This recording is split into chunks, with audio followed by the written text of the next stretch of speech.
Hello, hello. This is a reading for Libra. I'm going to be using the tarot cards for the majority of your reading today. I'm using the Aleister Crowley Thoth deck, and I've also cast an I Ching hexagram for you. Today it's going to be hexagram number 3, which is considered initial challenges. And I'm going to be reading from Benabel Wen's I Ching, the Oracle book. I'm going to read over the general oracle for this hexagram and then also for the 2 changing lines that you've got.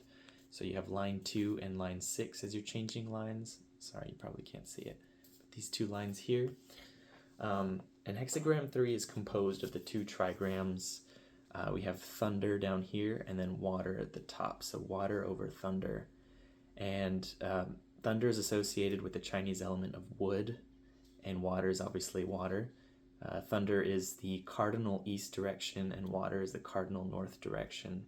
So connecting with that before I even get into what the oracle has to say about it, I'm thinking about the initial beginnings of things. Like you could be in a position of trying to initiate a new project, or you're seeing the beginnings of a desire manifesting either in your consciousness or in your outer reality, and that having to contend with the northern direction, the goal that's sought, the astronomical zenith point. Thunder east, cardinal east, that's the 0 degree point of Aries. When the sun just begins to rise over the equatorial plane, it represents the dawn, the initiation, the beginning, the starting point.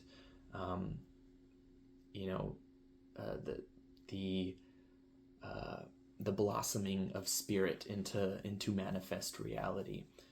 And cardinal north being that 0 degree of Cancer, it's the highest point that the sun takes in its annual path, apparent path around the earth from our perspective, around the earth,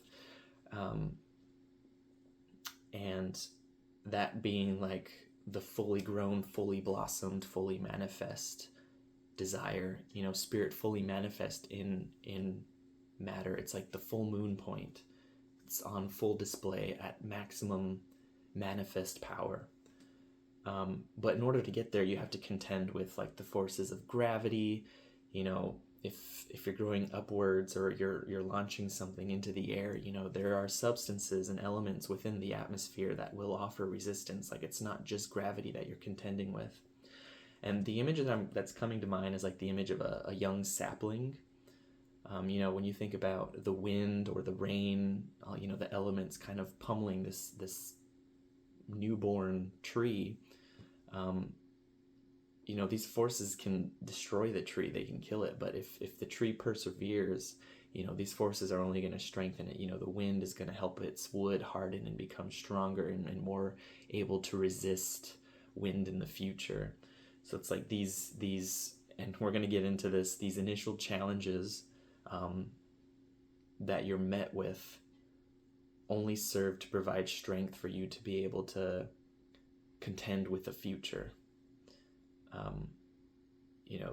The full manifestation of whatever this new beginning is, the full culmination of your effort is going to be so much more because of the endurance that you've had to persevere in the face of these obstacles and in the face of these setbacks.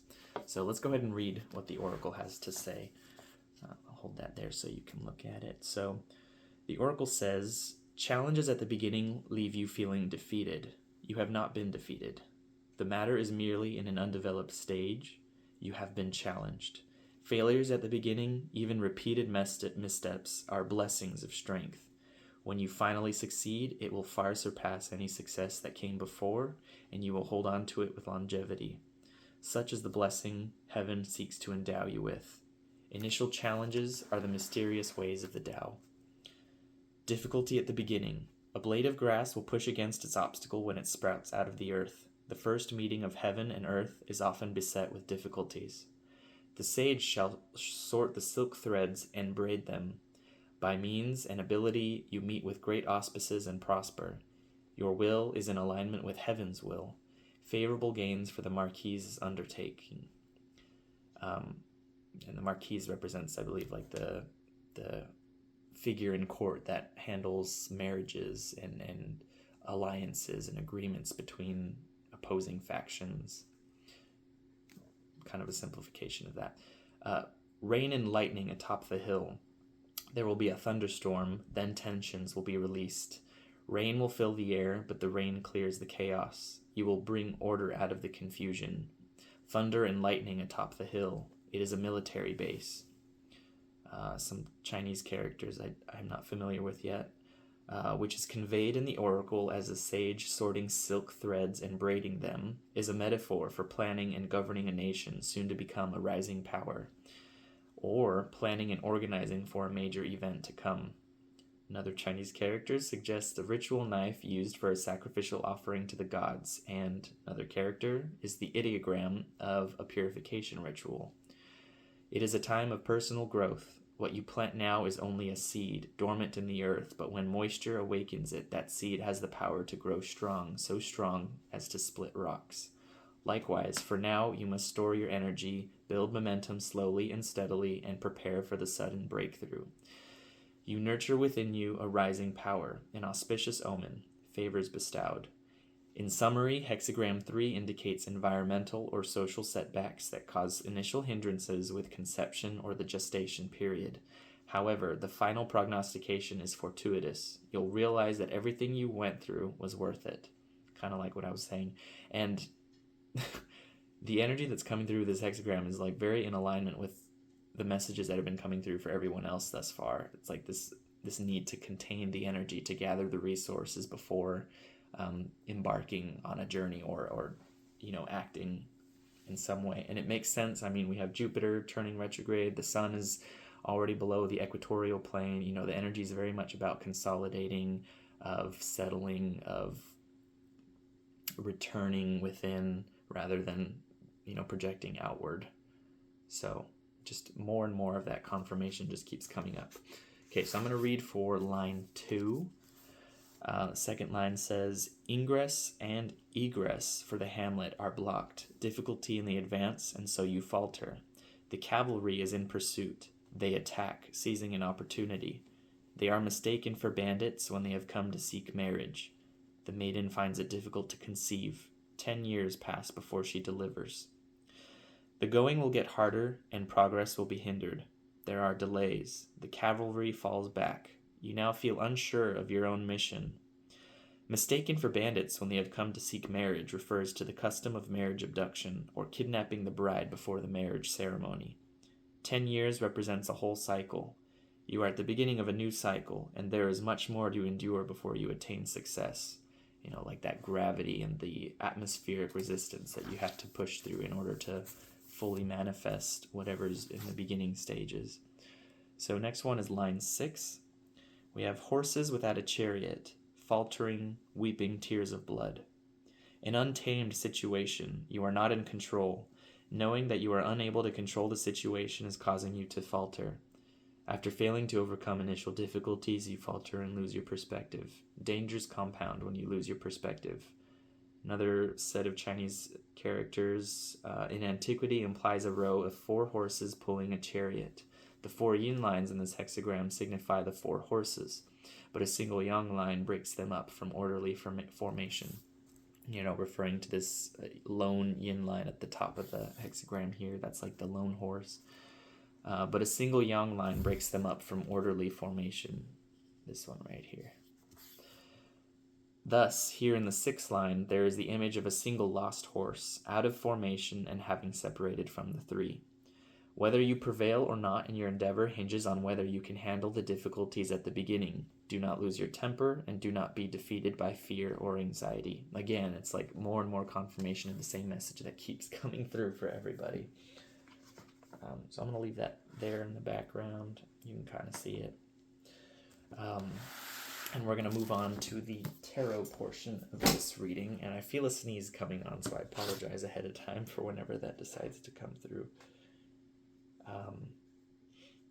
Trying to think if the cards want to be shuffled again.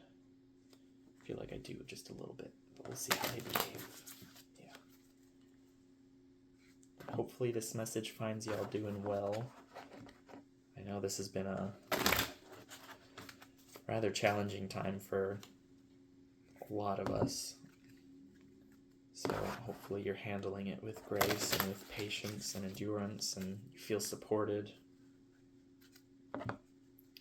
You feel like you're receiving guidance from your spirit guides, your ancestors, whatever divinity you call out to, or just have faith in yourself. Which also, I forgot to mention, your hexagram with those two changing lines turns into, I have to look at it again, but the message inherent in the hexagram is like having faith in yourself, feeling supported and having successfully networked. It's the same hexagram that came through Gemini, the most recent Gemini reading that I did. So maybe if you want to do like a quick little jump over to that reading for the I Ching portion and see what that hexagram has to say, because line 2 and line 6 changing into their opposite lines in this hexagram that you've got will transform it into that hexagram. So have a gander, do a little bit of reading on your own. You know, we have the internet, so information's freely available, and maybe go through line by line and see how both hexagrams have more information for you to kind of ponder. Okay. I think that's it for the cards. Yeah. Okay. So, first card, we have the Knight of Wands, which again, this is kind of connecting with that thunder trigram for me, like that beginning, blossoming kind of energy that's springing forth, burgeoning. It's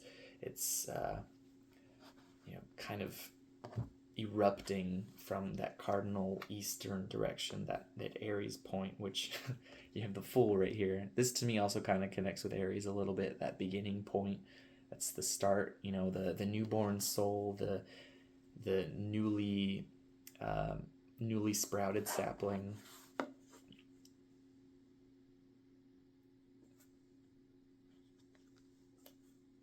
We have the Knight of Cups in reverse is the next card.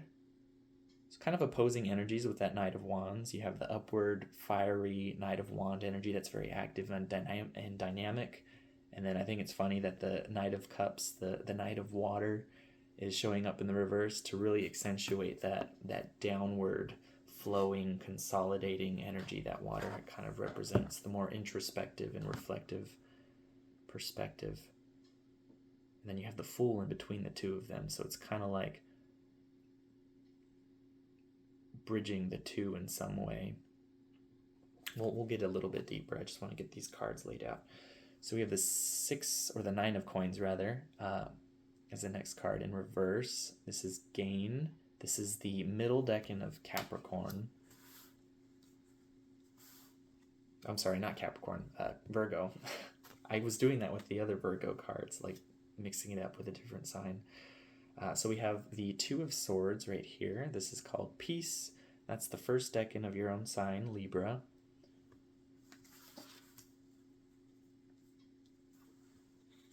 Then we have the 8 of Coins, first decan of Virgo. It's called Prudence, by the way, in this deck. Queen of Cups in reverse. So again, water kind of showing up, and she's showing up right beneath where the Fool is in this spread.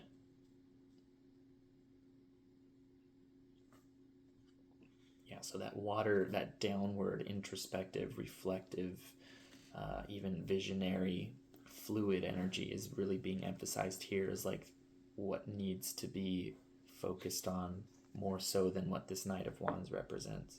I'm hearing like I'm like seeing a figure like in the ocean, but they're like holding a torch and they're making sure the torch doesn't go underwater. And it's like it feels necessary for them to be in the water in some way, like they have gills and they're breathing. A little strange. 4 of Swords in reverse, Truce. This is the last decan of your sign. And and it's actually where the sun is going to be going. I think this time tomorrow, when I'm recording this reading, the sun will have already ingressed into the 20th degree of Libra, Jupiter's decan. And again, I've been kind of talking about how the sun is, after the summer solstice has been going southward towards the southern solstice. There's this energy of downward momentum, of introspection, of gathering, consolidating resources.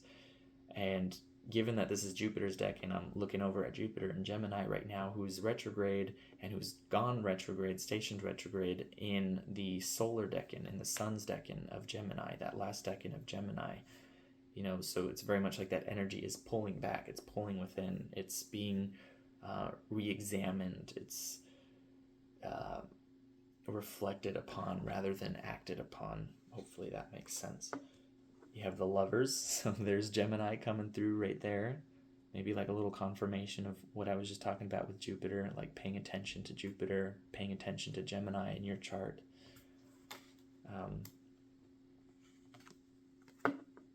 And you have the Eight of Cups, which is the first decan of Pisces. Okay.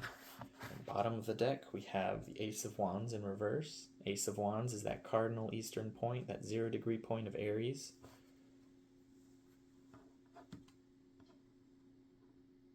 Yeah, and it's going back to that hexagram. Like I'm seeing like a rocket being launched and then it's coming right back down because it hit like a wall in the air. Like something was there that stopped it from taking off, and so it came back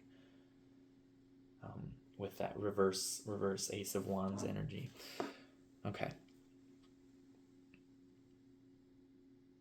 So the Fool to me represents the initiation of a new cycle, the starting out of a new cycle, kind of going along the same lines of what was coming through when we were reading for the hexagram, like entering into a new period of time, a new project maybe, or a new relationship, a new endeavor, a new living arrangement, like something in your life has changed, has shifted in a way so that it's almost like it's been bookended.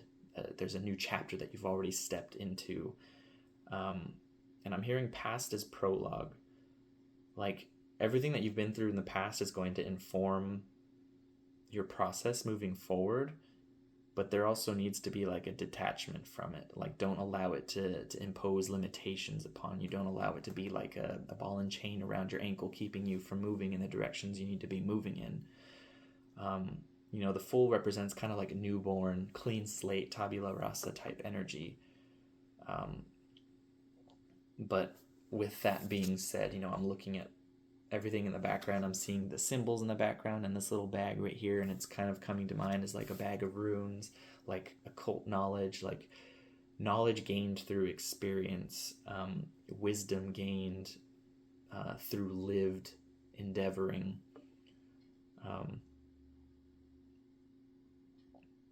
And allowing that to help you figure out how to balance this active, dynamic approach with the Knight of Wands with the more introspective, slowed down, fluid approach of both the Knight of Cups and the Queen of Cups right here.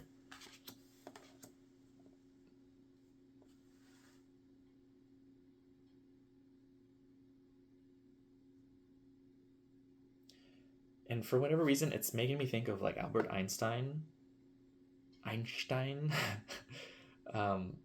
how if he was struggling with a particular problem, he would sleep on it, and sometimes the answer to whatever it was that he was grappling with will come to him in like a dream, or even just like as a realization upon awakening.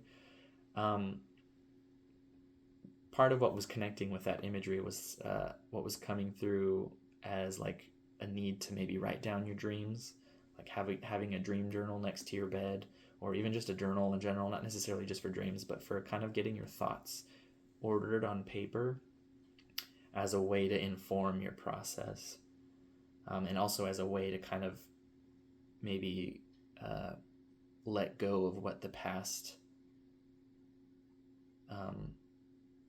may be imposing on you as limiting in some way, like past traumas, for lack of a better way to put it, so that you're able to move forward into this new chapter with a clean mind, a new paradigm that isn't hindered or holding you back. And the Knight of Wands is enduring. If you glean nothing else from this reading, it's like, even when you're met with opposition or obstacles or difficulties, it's like, don't give up, because the work that you're doing, I feel, is necessary. It is leading towards, I'm hearing penultimate as I'm looking at this Knight of Discs right here, like a penultimate manifestation. Like it's right on the edge of something, right? It's helping maybe yourself, or it's helping the people around you in some way reach towards a realization, a physical realization of a desire or a paradigm shift, an ideology, a belief system, like something is kind of manifesting itself in worldly occurrences. And that your work, the work that you're doing, is what's propelling towards that. And the fact that there's kind of like this penultimate energy, like it's not finished, like you're so close, like just keep going, keep pushing forward. I'm seeing like the clicking of the cogs on a wheel, and like the way that they lock into place, like you move forward, and just because of the way that the wheels are cast or cut, it's like each step locks so that it can't go backwards. The only way is forward. And the further you press on, it feels like the more resistance there is, the more difficult it is to make progress. But stick with it. And maybe the cup's energy that's coming through is like, every time you make a step forward, like it's okay to take a breath. It's okay to rest and recuperate and regather your wits and your resources about you before you move to the next click in the wheel. I'm hoping that makes sense. With this Two of Swords in reverse,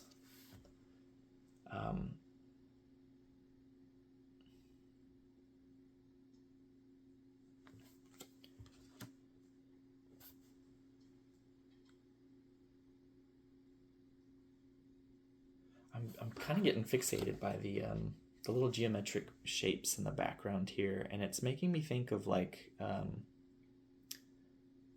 Leonardo da Vinci. I'm pretty sure this was him, with his journal, where he had like a bunch of plans for flying machines and stuff kind of written out and planned and broken down. Like something about that initial planning process is being emphasized, like maybe going back over the blueprint for something that you're constructing, whether that's literal or figurative. Making sure that not only do you have the framework, the like the actual blueprint on the page, but also that you have the materials lined out. Like this is a continuing message that keeps coming through for people. But like, let's say you're building a tower, like a really high tower. Not only do you want to make sure that you have enough materials to reach that height, but you want to make sure that you have enough materials to provide stability at the base of this tower, so that it can withstand, the wind or earthquakes, unseen forces. And it's like, maybe these obstacles that are coming through are like little failures that occur along the way, like the structure collapses because the width to height ratio wasn't quite right, and so now you're going back over how to rectify and mitigate that problem.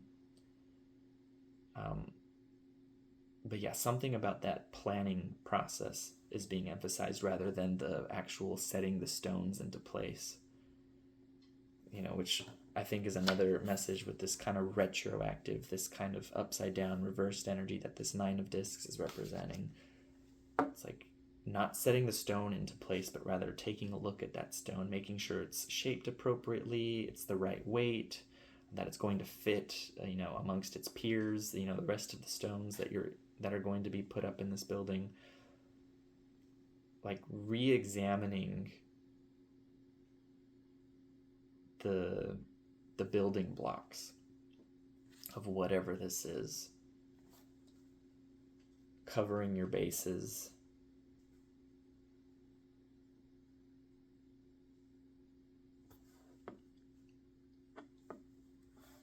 Okay, and this Eight of Discs here, this first decan of Virgo under the Knight of Wands, I'm seeing this as like the approach, like the approach towards the completion of something.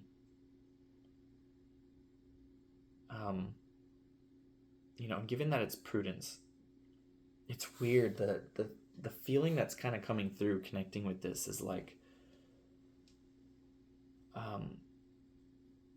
let's say you see the framework or you see the foundation for this tower. We're going to keep using that analogy just because it's a little easy. It's like, let's say everything's in its right place, but now that you're seeing it, you're realizing that it needs more embellishment, more detail, more intricacy. Like it's a very simple kind of bare bones structure that you've been working towards, and now that you're kind of seeing it within a varying degree of completion, you're realizing it needs a little more oomph. Like if you're working on like an art project and like you've finished out all the basic shapes, the basic figures or images that are going to be showing up in this work of art, you're realizing it needs a little more details, a little bit more, again, embellishment. And that to me is kind of what this Eight of Discs is bringing to mind. It's working with what you have and making it better rather than necessarily bringing new, I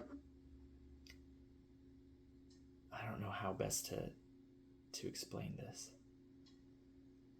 Like the image that's coming to mind is like a sheet of fabric, and it's like that's the construct is like this whole sheet, but like in order to make it more interesting, it's like you're pleating it, you're giving it nice little like ripples, and it, the complexity adds to the overall sense of beauty and structure to it, but it's still using the materials that are already there and available. It's not like you're adding something new to it.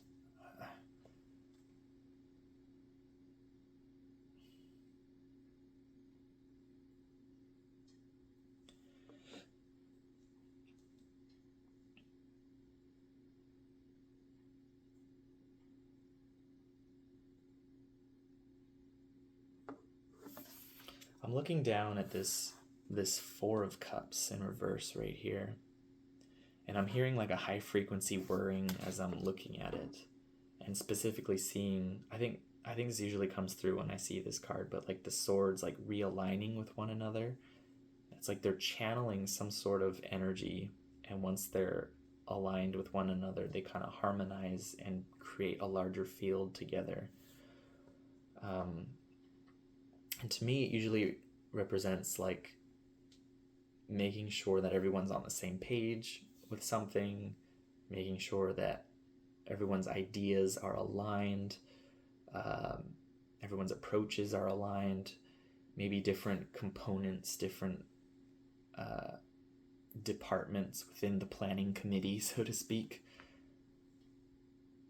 They're each seeing something differently. They're each seeing the whole differently from one another. They have a slightly different angle that they're looking at this thing from, and every piece informs the larger whole so that every base is covered. You have the engineer making sure that the foundation is actually laid appropriately and is at the right, width to height, depth ratio, like all these things are considered. And even like the foundation is appropriate for the bedrock that's in this specific location, and then you have the other person that's saying, okay, but we need all these windows in this particular part of this tower to allow natural light at this time of the year. Like, you know, this kind of like different perspectives on things that are each informing this larger whole, and making sure that everyone is aligned. And I'm hearing like they're not fighting with each other, like making sure that it's handled. I'm hearing timidly, but that's not quite the right word. That it's not quite what's trying to come through. Like just making sure that you're being conscientious about how you're expressing your ideas, I guess, and being patient with one another. You have the Lovers in reverse, so I mean there is kind of like, and it's right next to this Four of Wands in reverse here as I'm talking about this, and it's kind of like there is a tendency, an innate tendency in the air right now to want to, not necessarily to want to, but to initiate conflicting situations, you know, where people don't agree and they're butting heads, and, you know, you see the two rams like coming at each other.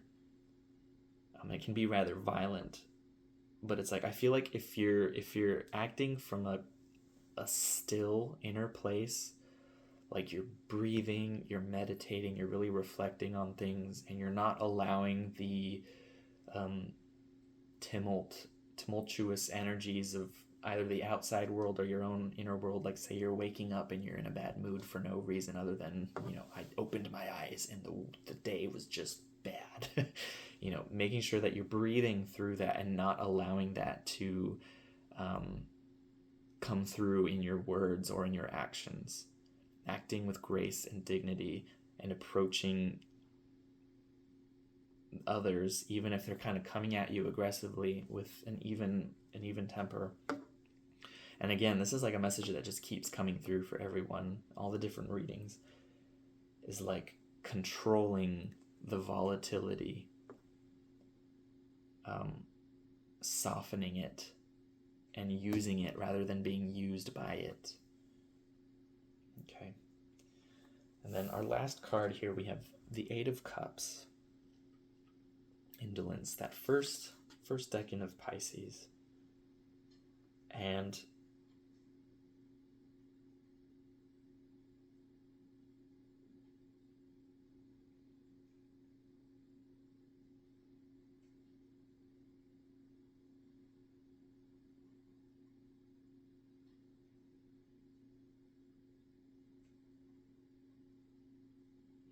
I'm hearing like this is the buildup.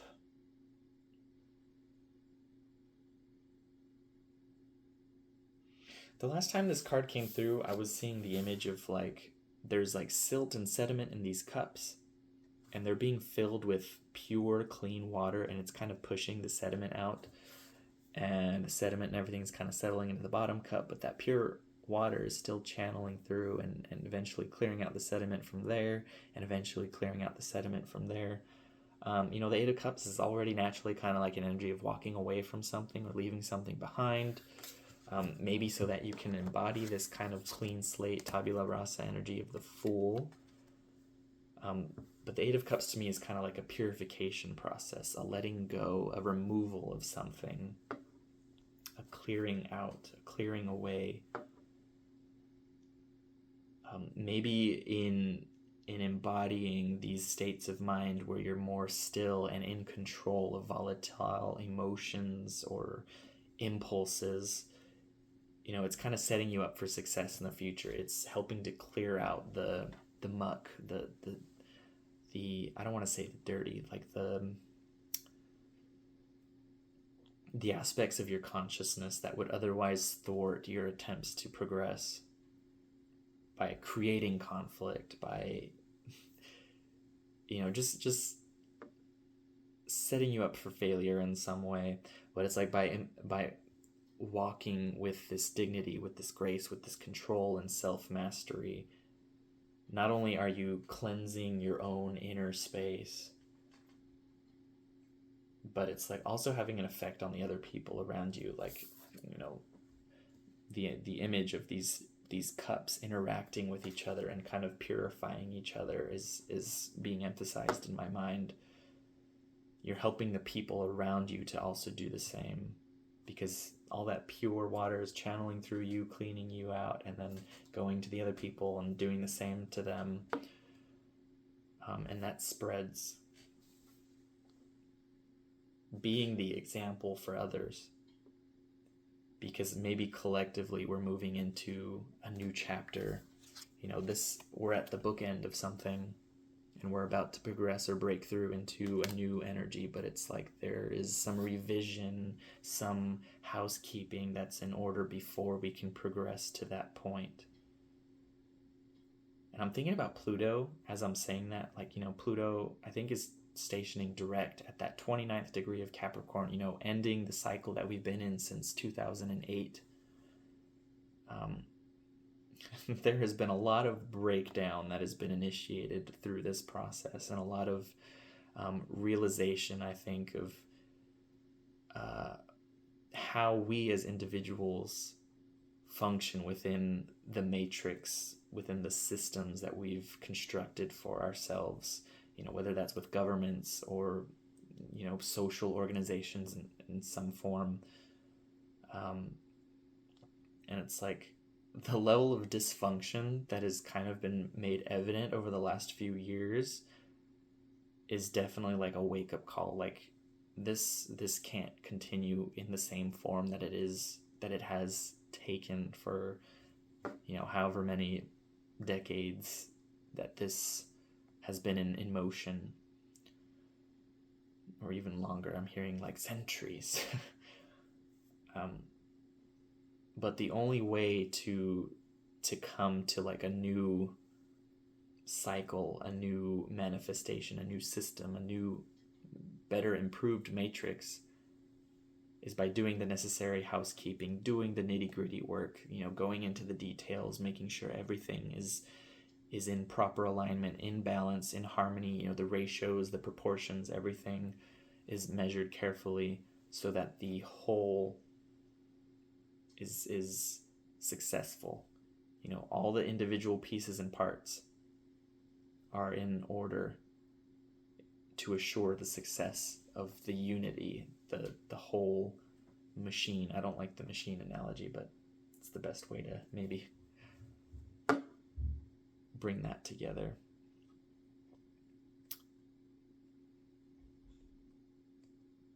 I'm trying to see if anything else wants to come through, but I think that's it for you today, Libra. For now, anyway. Just let me know how this is resonating for you. If it's resonating, I like reading your stories about what's kind of unfolding for you in your own particular situations with regards to how, all the celestial movements and the social movements that are happening right now. Like there's a lot of flux. So yeah, just wishing you the best. Hang in there, keep at it, endure, and don't give up just because of initial resistance. Like push through that. It's going to impart strength to you and your endeavors in the future. And it's necessary work that you're doing. It is going to be like that far-reaching ripple effect. You're the example for a larger group of people. Be the example for a larger group of people. Be the best that you can be so that they can feel inspired to be the best that they can be, and allow that to kind of ripple outward and allow us to move forward and build something even better. Something to take the place of whatever it is that's in breakdown, whatever it is that's in free fall right now. Anyway, I will keep going. So wish you the best, Libra.